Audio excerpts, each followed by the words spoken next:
자, 옆에 분에게 인사합시다. 하나님이 평안을 주실 것입니다. 오늘도 주일 예배 나오신 여러분들 축복합니다.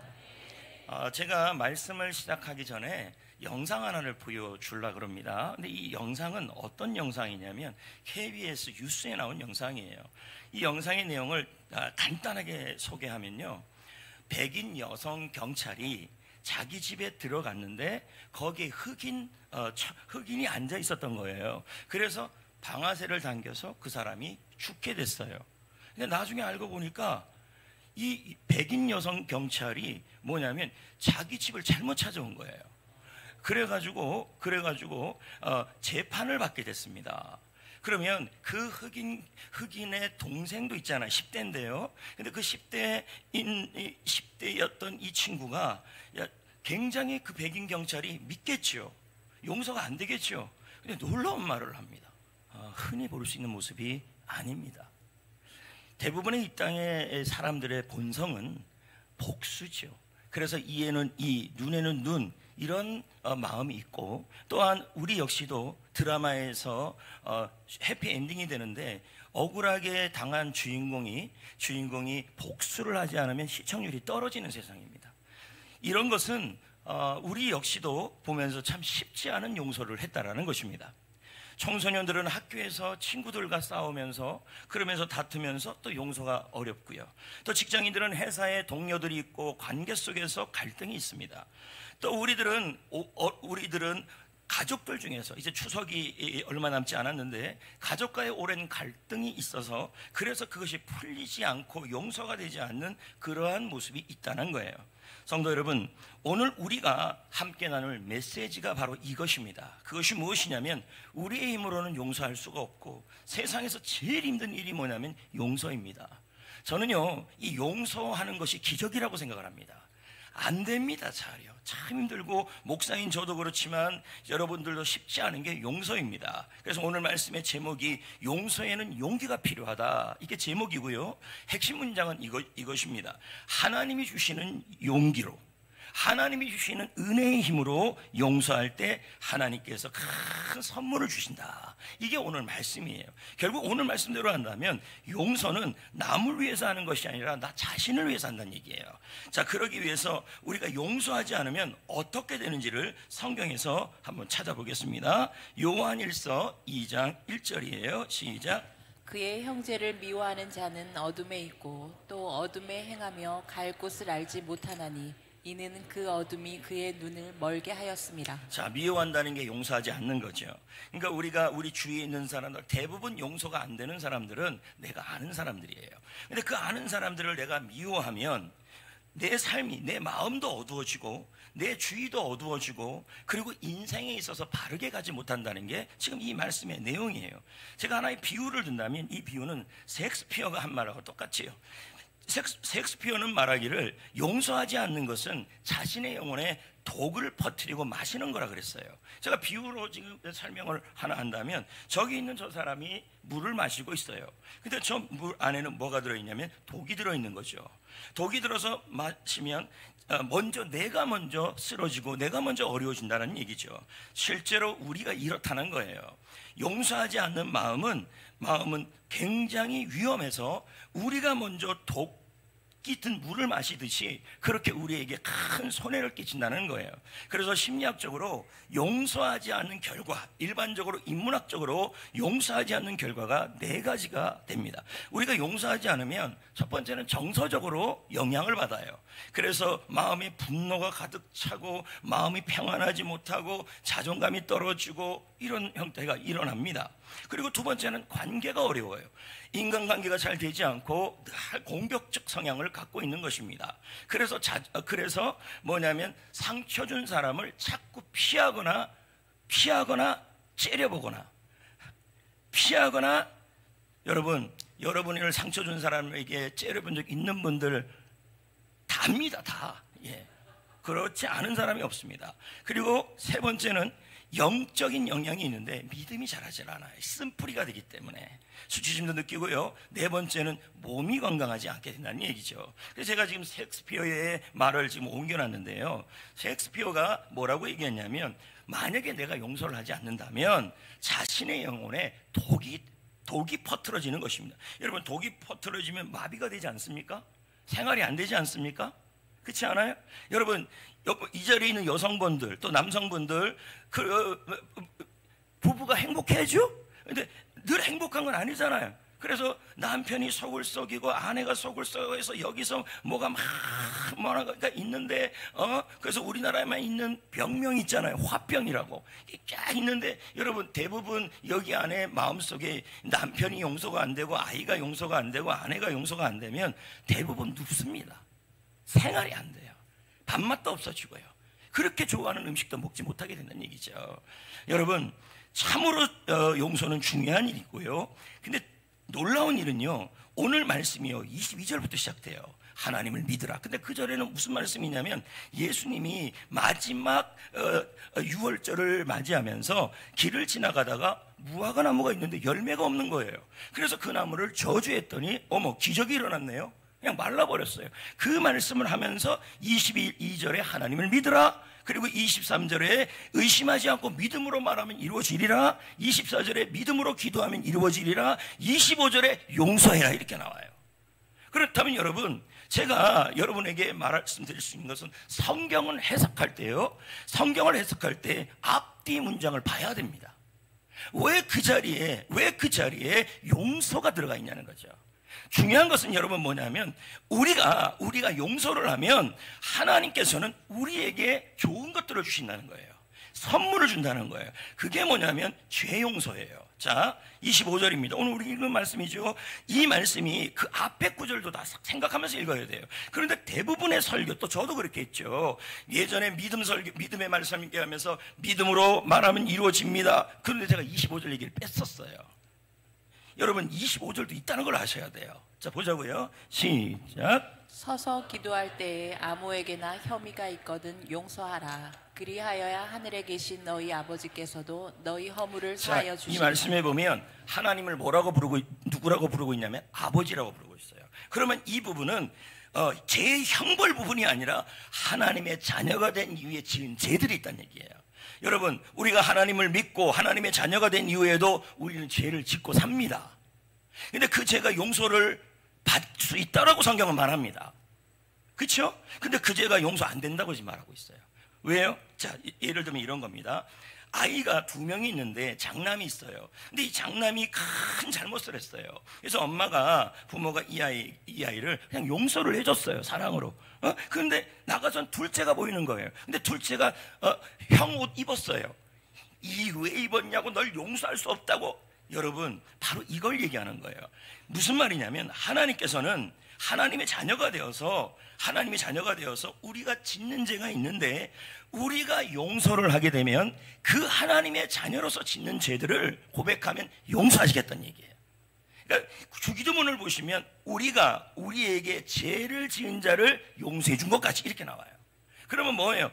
우리의 죄를 용서한 것 같이 내가 너희를 용서하리라. 선행 조건은 뭐냐면, 내가 남을 용서해야 하나님의 자녀로서 회개하고 기도하는 죄도 용서된다, 이렇게 설명이 될 수 있다는 얘기예요. 그러므로 여러분, J.C. 라일이 이 부분을 해석을 좀 해놨어요. 청교도입니다. 읽어봅시다. 시작. 용서는 선택사항이 아니다. 하나님의 용서를 받기 위한 필수 조건이다. 자, 무슨 말입니까? 내가 하나님의 자녀로서 지은 죄들이 있습니다. 그래서 이 모양 저 모양 나쁜 죄들을 지어요. 그렇다면 여러분, 그 죄가 하나님의 자녀로서 하나님께 고백을 했을 때 그 죄가 용서받으려면, 여러분, 그 용서받으려면 내가 남을 용서해야 된다는 얘기예요. 이해되시면 아멘. 자, 두 번째는 뭐냐면 여러분, 기도가 응답이 안 돼요. 자, 잘 보셔야 됩니다. 25절 전에 24절이 있어요. 근데 대부분은 우리는 뭐 하냐면 24절만 설교를 해요.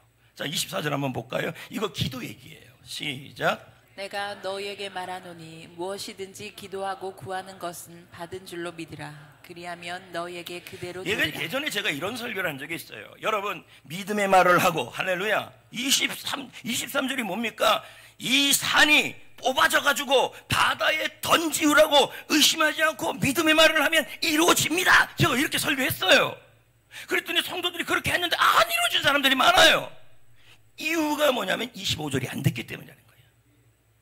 그리고 믿음으로 우리가 기도를 하는데 사실은 믿음으로 기도하면 응답이 돼야 됩니다. 그런데 어떨 때 보면 응답이 안 되는 경우도 있다는 거예요. 그게 바로 25절 때문이에요. 여러분, 믿음으로 기도하면 하나님이 응답을 하시는데 그 다음 뭐가 나오냐면 용서가 나온다는 얘기예요. 그러니까 무슨 말이냐면 내가 남을 용서할 때 하나님은 믿음으로 구한 기도도 응답하시고 믿음으로 한 말도 이루어주신다는 얘기예요. 그러니까 다시 한번 생각해 봐야 될 것이, 우리가 말에 관한 책들을 읽어보면 여러분, 하나님은 10년 후에 우리 사업장을 11조가 우리 교회에서 제일 많이 드리게 합니다. 아멘 아멘 아멘 아멘. 안 이루어져요. 그러면서 사업하거나 교회 생활하거나 할 때 보면 자꾸 마음에 용서 안 하는 마음들이 있어요.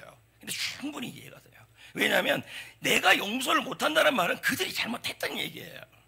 그러니까 용서를 안 하고 뭐냐면 믿음의 고백만 했다는 얘기예요. 왜 그러냐면 여기 있는 말씀에 23, 24절만 있다면 끝나면 되는데 25절이 있고 26절은 생략이 돼 있어요. 이 말은 뭐예요? 문맥을 통해서 본다면 기적 같은 기도 응답은 용서가 기본 조건이라는 얘기예요. 자, 그렇다면 워런 위스비라고요, 아주 설교 잘하는 강의 설교자가 있어요. 근데 이 강의 설교자가 각 성경마다 설교를 하고 주석을 달았는데 왜 워런 위스비가 이 부분을 이렇게 설명을 했어요. 시작. 우리가 다른 사람을 용서하지 않으면 하나님께서도 우리의 기도를 들어주시지 않는다. 용서는 기도 응답을 위해서 반드시 필요하다. 아멘.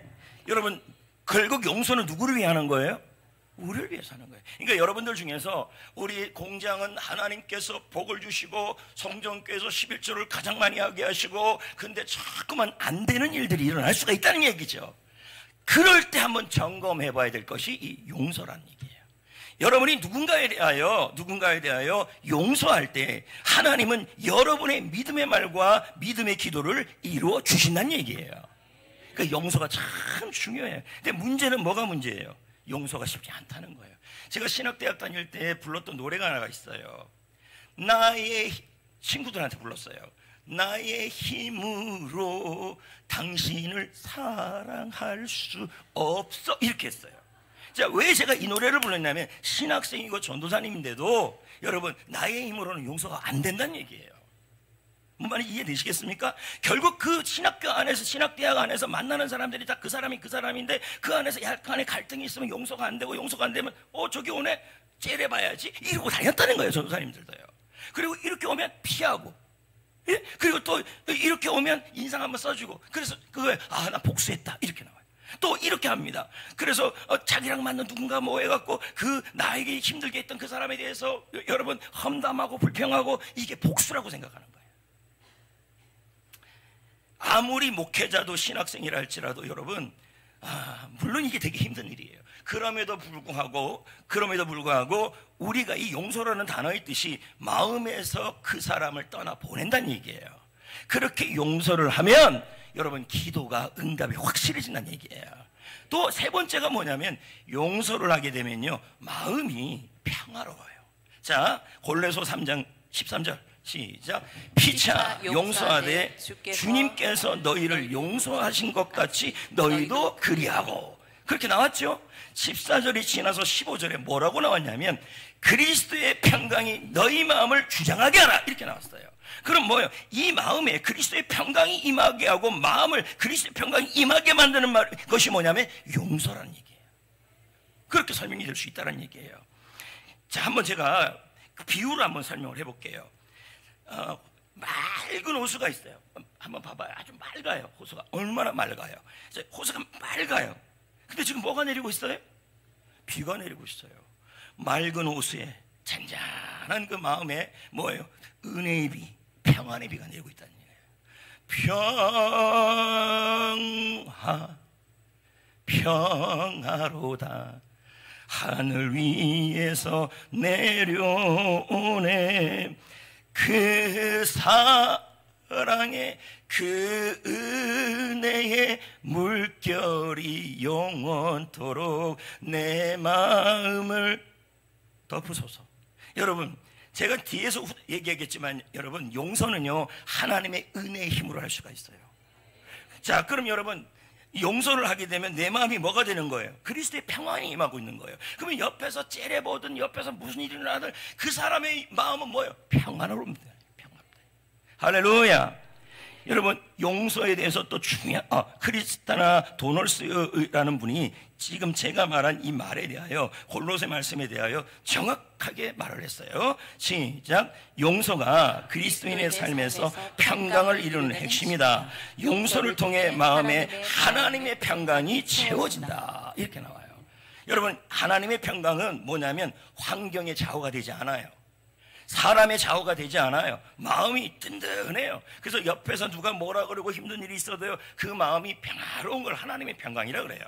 네 번째가 중요합니다. 뭐냐면, 네 번째는 뭐냐면, 내가 용서를 하게 되면요, 악을 악으로, 욕을 욕으로. 자, 보자고요. 축복을 받아요.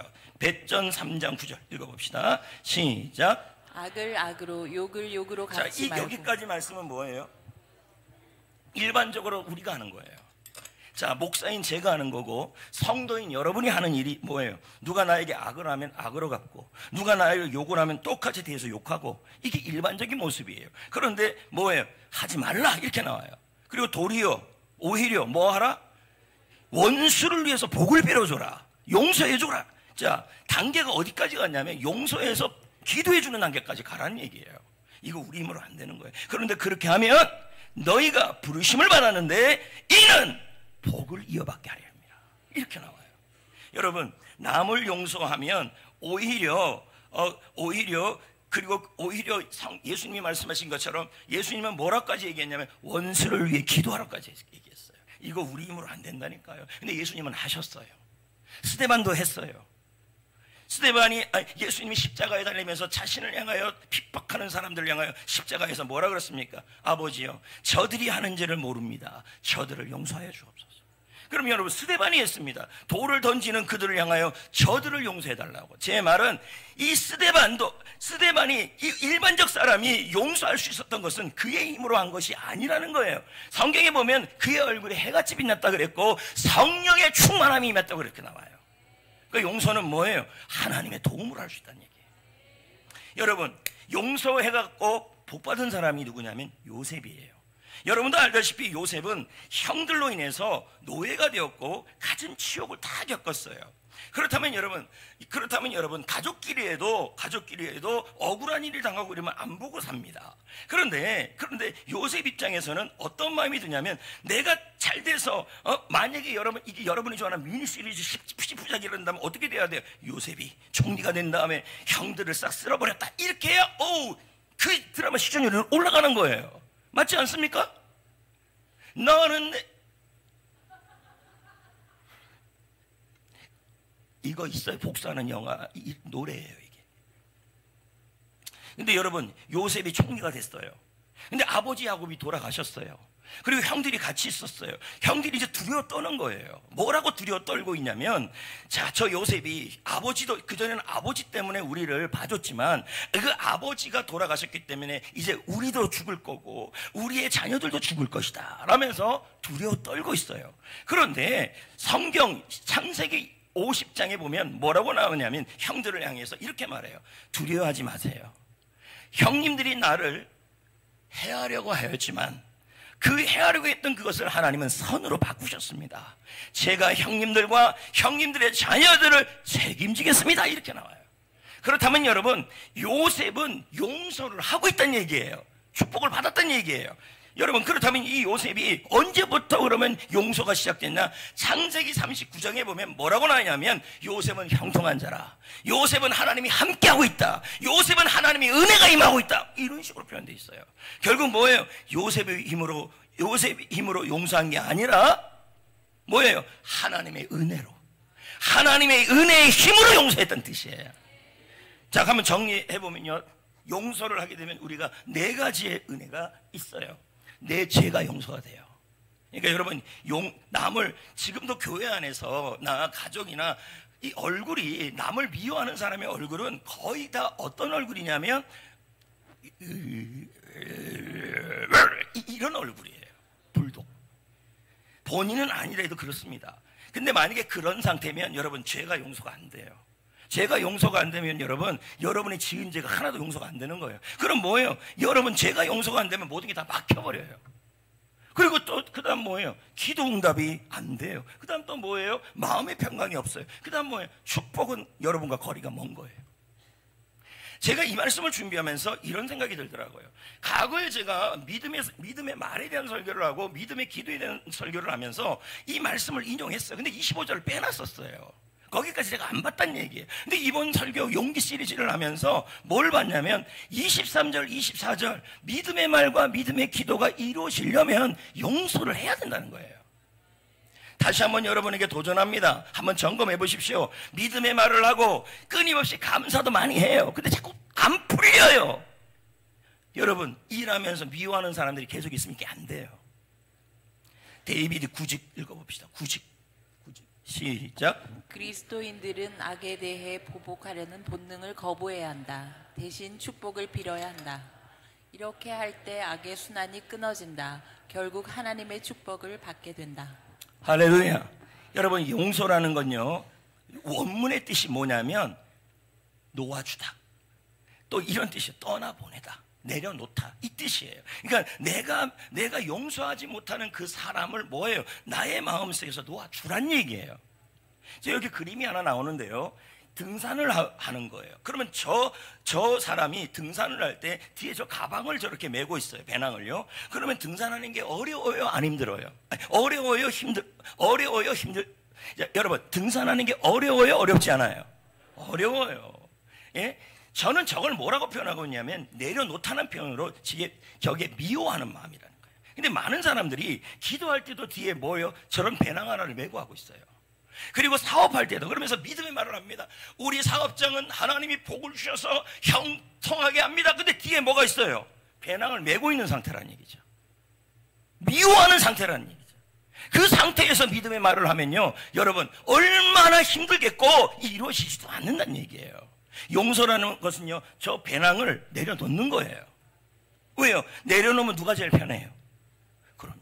그래서 용서는 남을 위해 하는 게 아니라 나를 위해서 하는 거예요. 믿으시면 아멘. 할렐루야. 제가 오늘 말씀을 준비하면서 원래 이 말씀에 들어가야 될 이야기가 하나 있었어요. 그게 뭐냐면 6.25 때, 한국전쟁 때 일어난 일이에요.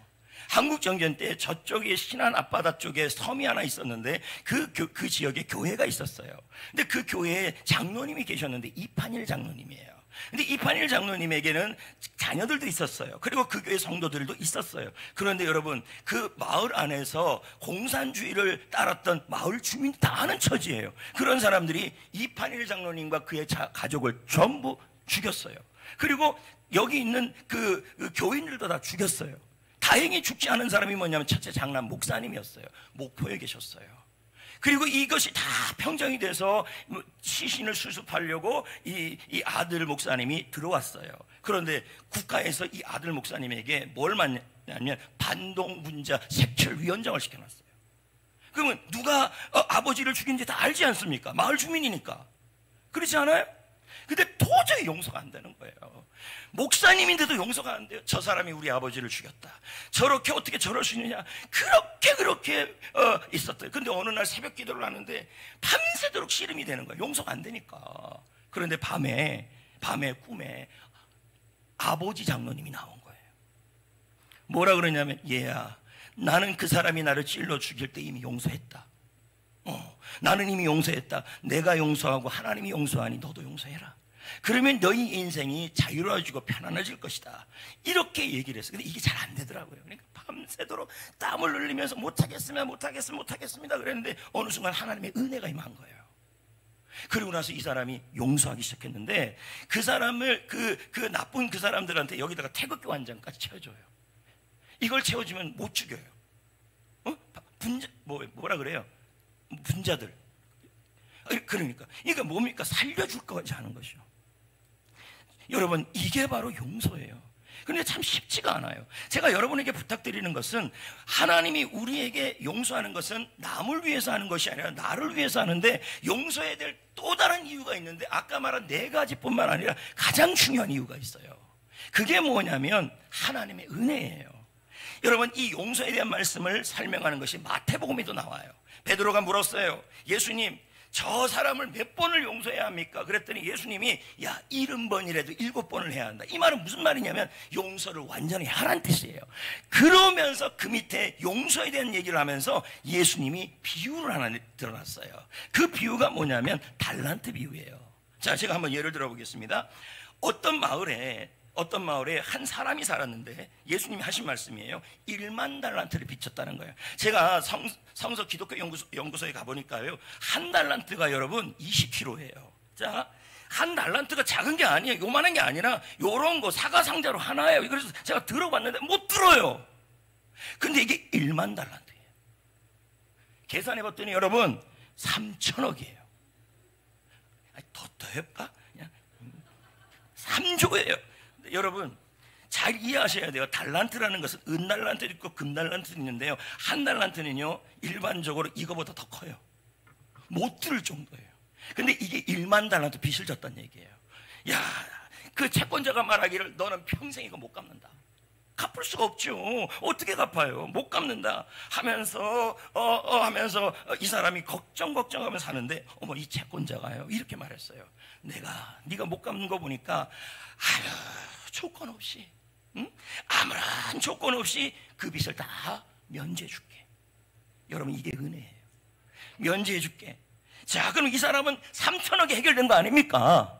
그러니까 얼마나 랄랄랄랄랄 가다가 자기한테 빚졌던 사람을 만난 거예요. 얼마 빚졌니 했더니 어머, 100데나리온이에요 100데나리온은 얼마냐면 1,000만 원 정도예요. 여러분, 3천억 하고 1,000만 원. 근데 이 사람이 뭐냐면 이 탕감받은 사람이 이 1,000만 원을 빚진 사람을 향하여 안 갚는다고 해서 잡아다가 때려요. 이걸 주인이 들어요. 그리고 다시 용서를 안 해줘 버렸어요. 뭘 얘기할까요? 우리 하나님이 예수님을 보내서 여러분의 모든 죄의 값을 다 탕감해 주셨어요. 우리가 죄인 되었을 때, 우리가 하나님과 원수 되었을 때, 우리가 연약할 때 도저히 하나님 앞에 죄의 빚을 청산할 수 없는 우리인데 하나님이 아들 예수 그리스도를 통하여 죄를 모두 깨끗하게 해주셨어요. 그래서 십자가에서 외친 말이 있어요. 내가 다 이루었다. 이 말이 뭡니까? 빚을 다 갚았다는 뜻이에요. 여러분, 우리는 지옥 갈 사람들인데 예수님 덕분에 탕감을 받은 거예요. 엄청난 거예요. 예를 들면 또 하나 예를 들어보겠습니다. 누가복음 15장의 비유 중에서 제가 이렇게 하겠습니다. 여러분의 자녀가 있어요. 근데 아버지가 이제 퇴직을 해요. 근데 그 퇴직금이 어마어마해요. 그래서 이 아이가 그럽니다. 입원 한번 도와주세요. 여러분, 자녀의 입원 한 번은 큰일 납니다. 입원 한 번만 도와주세요. 그래갖고 가져갔어요. 근데 여러분, 빈털터리가 돼서 왔어요. 우리 입에서 이 호로자시가 이렇게 하는 아버지가 있을 거겠지만 대부분은 자녀이기 때문에 그래도 내 자식이에요. 그대로 그걸 다 이해해요. 이걸 뭐라 그래요? 은혜라는 거예요. 은혜. 여러분, 우리는요, 하나님의 용서는요, 평생 울어도 갚을 수 없는 거대한 죄의 빚이었어요. 그 죄의 빚을 우리 주님이 다 탕감해 주신 거예요. 그래서 우리는 예수님 덕분에 지옥 형벌에서 벗어났고 모든 죄가 조건 없이 용서를 받은 거예요. 엄청난 은혜를 받은 거예요. 여러분, 이 은혜의 힘을 믿는 사람은 나 역시도 아무 조건 없이 누군가를 용서할 수 있다는 거예요. 여러분, 내가 하나님 앞에 지은 죄가 지옥 갈 죄였다면 내가 그 죄를 탕감받고 누군가가 나에게 잘못한 것을 보면요, 나의 죄가 면제받은 것보다 훨씬 작은 일들이라는 얘기예요. 그런데 주님은 뭐라 그러냐면 내가 하나님이 너희를 용서한 것 같이 너희도 그렇게 용서하라 이렇게 얘기하고 있어요. 용서를 조건 없이 하라는 얘기예요. 자, 루터 칼빈을 볼까요? 루터 칼빈을 뭐라고 얘기했는지요? 시작. 하나님의 크신 용서를 받은 사람은 그 은혜를 다른 사람에게 나누지 않는 것은 큰 잘못이다. 여러분, 제가 아까도 말씀드렸지만 용서 참 어려워요. 그리고 이 자리에 내가 누구를 미워하지 않는 사람들은 한 명도 없을 겁니다. 다 인간관계 속에 있기 때문에 내가 누군가를 미워해요. 근데 그 미워하는 마음을 계속 갖고 있으면 안 된다는 얘기예요. 그리고 그 용서가요, 내가 용서하려고 되는 게 아니라 하나님의 은혜의 힘이 임하고 하나님의 능력이 임하고 하나님의 도움이 임하면 용서할 수 있다는 얘기예요. 그 힘으로요. 여러분, 찬양 중에서 김석준 씨 찬양 중에서요, 은혜의 힘이라는 찬양이 있어요. 근데 그 찬양에 보면 나를 괴롭힌 자, 나를 억울하게 한 자 내가 용서할 수 있으면 은혜의 힘입니다, 이렇게 나와요. 그 1절만 같이 불러볼까요?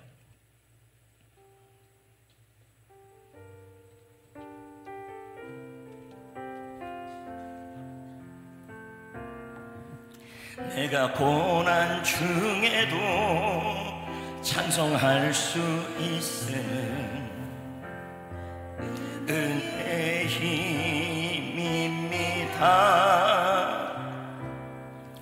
내가 실패했어도 감사할 수 있으는 은혜의 힘입니다. 대적하는 자 사랑할 수 있으는 은혜의 힘입니다. 내게 고통 주는 자 품어줄 수 있으는 은혜의 힘입니다. 주님의 은혜가 내 안에 들어오면 나는 날마다 기뻐집니다. 은혜가 더하여 질수록 오직 주님만 바라봅니다. 주님의 은혜가 내 안에 들어오면 주님의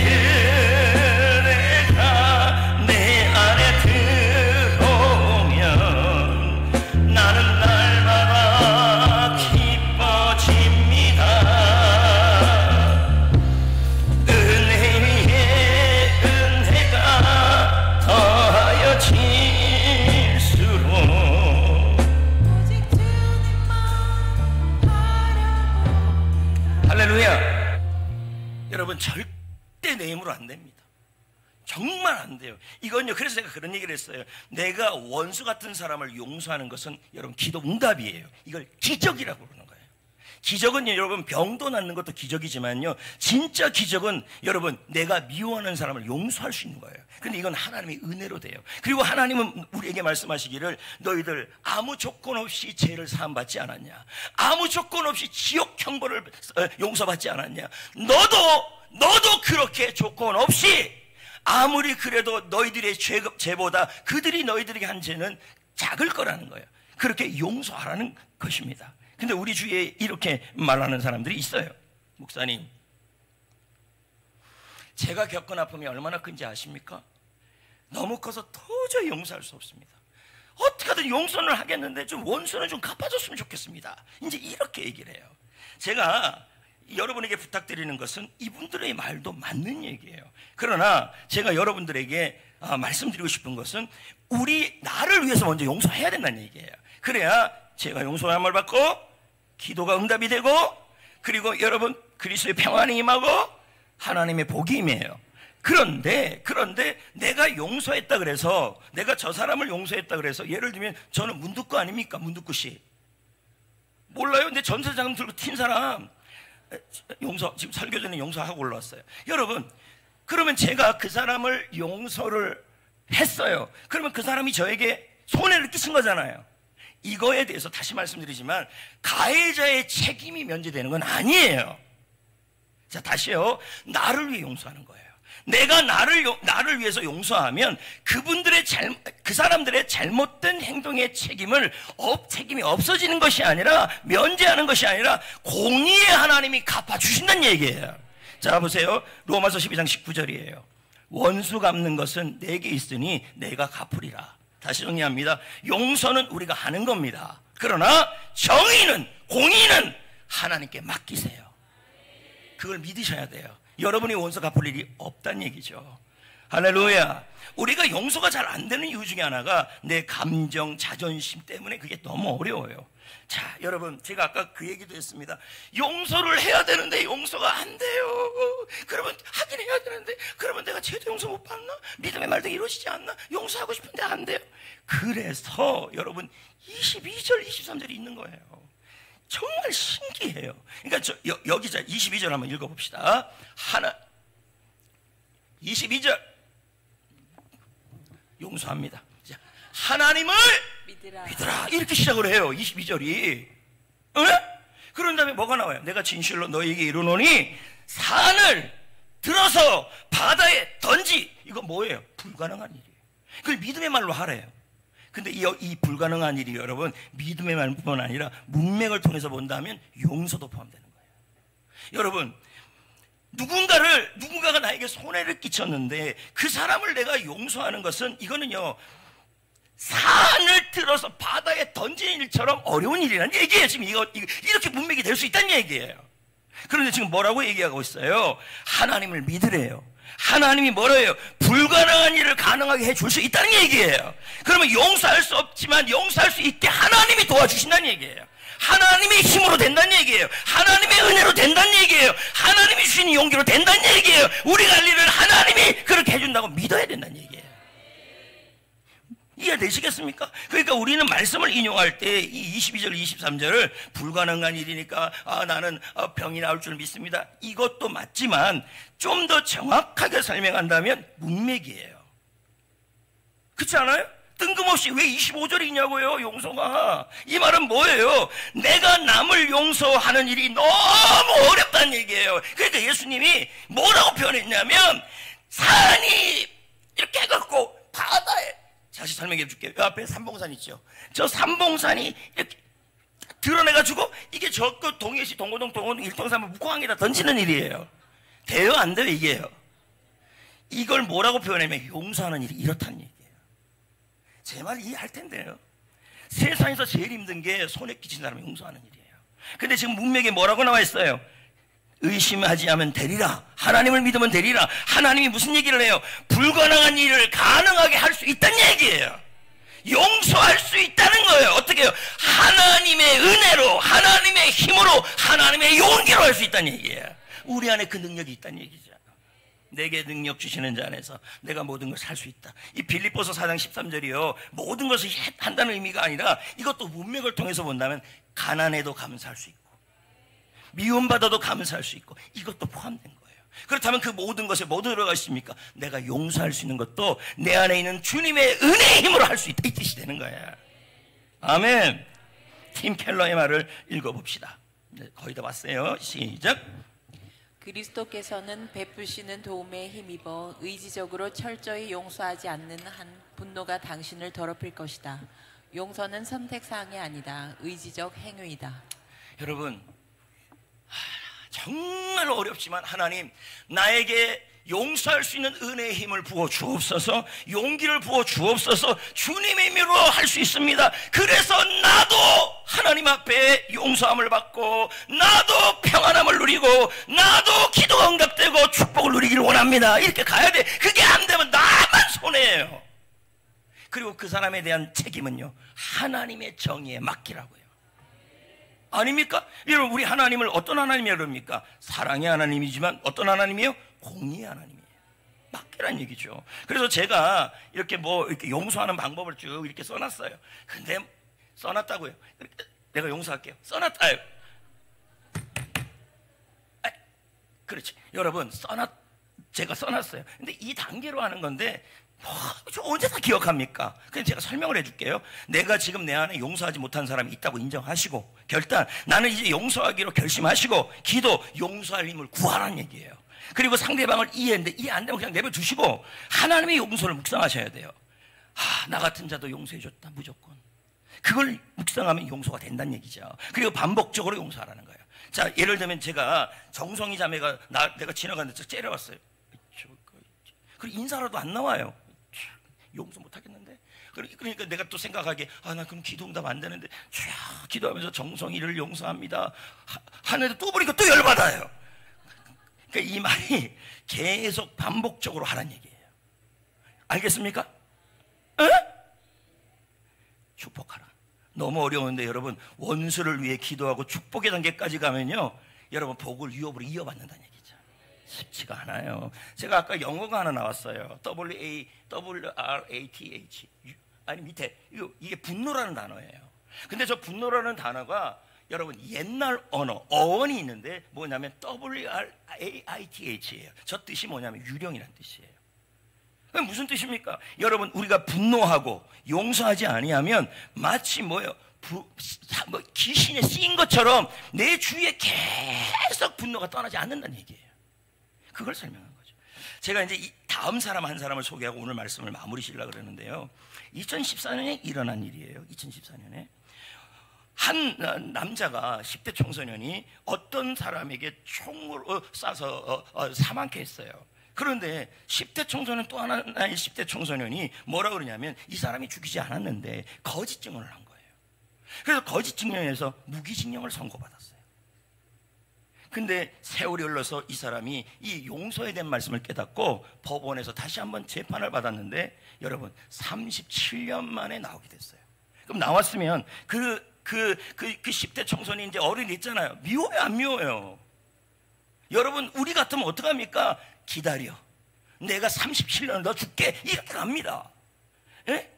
여러분, 기독교가 사랑의 종교라는 걸 이해하셔야 돼요. 근데 이분이 이 37년 복역한 이 사람이 그렇게 억울한데도 뭐예요? 공의는 하나님께 맡기고 용서를 해요.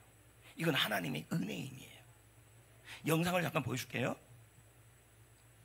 아까 제가 읽었던 골로새서 말씀에 보면요, 피차 용서하라. 주님께서 하신 것처럼 그렇게 하라. 그리스도의 사랑이, 그리스도의 평강이 너희 마음을 주장하게 하라. 왠지 아냐? 이렇게 나와요. 너희가 한 몸으로 부르심을 받았기 때문이다. 이렇게 나와요. 교회 안에서나 공동체 안에서나 여러분 정말 어려운 게 용서예요. 제가 아까도 얘기했잖아요. 산을 뽑아다가 바다에 던진 일처럼 힘든 일이에요. 그래서 기적 중에 제일 중요한 기적이 하나님이 나를 용서해 주는 것과 내가 남을 용서하는 거예요. 이건요, 주님의 사랑으로만 돼요. 용서해야 됩니다. 그리고 또 봐서 하나님, 하나님 반복적으로 이렇게 해야 돼요.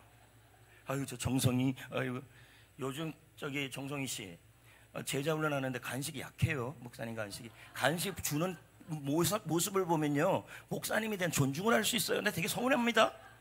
그러나 주여 용서합니다. 어선자 권사님만 이렇게 하고 내가 먹지 않아요. 내가 진짜 꼭 이거 얘기하고 싶었어요. 근데 그거 보면서 나를 발끝에 있는 때로 하는구나, 이런 생각이 들더라고요. 정성희 씨. 그러나 용서해요? 기적이에요.